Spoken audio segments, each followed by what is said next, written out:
NDA जिंदाबाद। बहुत दिनों के बाद कल संसद भवन में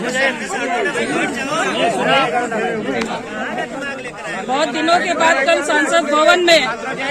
मजदूरों की बात को रखने का अवसर प्राप्त हुआ। यहाँ पर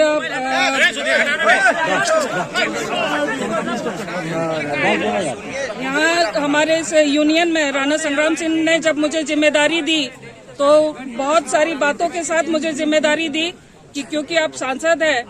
और इस यूनिट को मरण अवस्था में आज आपको सौंप रहे हैं तो इसको किसी तरह से जीवित रखना है ताकि यहाँ जो हजारों हजार हमारे वर्कर हैं उनके परिवार चल सके, उन हजारों हजार हमारे मजदूरों का जीवन चल सके जो आज इस एचईसी पर आश्रित हैं।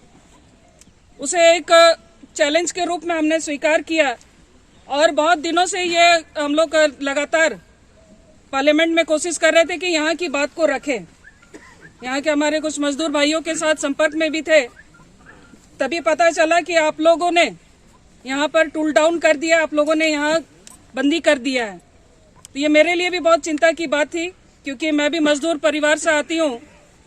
तो मैं जानती हूँ कि एक मजदूर का परिवार कैसे अपना जीवन यापन करता है, कैसे अपना परिवार चलाता है। और इस कोरोना काल ने तो सबकी कमर तोड़ दी है और ऐसे में 7-7 महीने का वेतन नहीं मिलना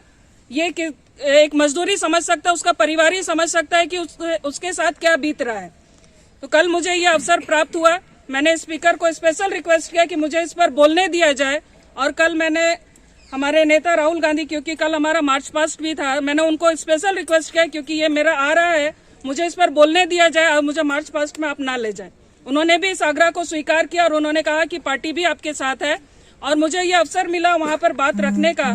और मैंने मजदूरों की बातों को सदन में रखा जहाँ पर मंत्री बैठते हैं, जहाँ पर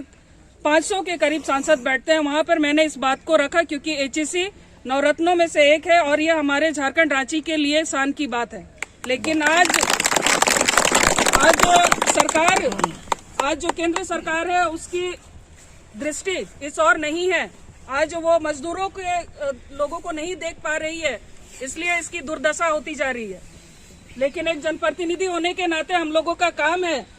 कि सरकार तक ये बात पहुंचाना, सरकार के कान तक ये बात लगातार पहुंचाते रहना कि अब उनकी मनमानी नहीं चलेगी, वेतन तो देना होगा और साथ ही एचईसी को पुनः आपको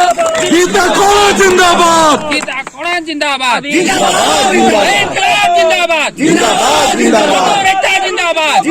सीधी और तीखी खबरों के लिए हमारे YouTube चैनल को सब्सक्राइब करें और नीचे दिए गए बेल आइकन को जरूर दबाएं और साथ ही Facebook, Instagram, Twitter और हमारे वेबसाइट पे भी फॉलो करें।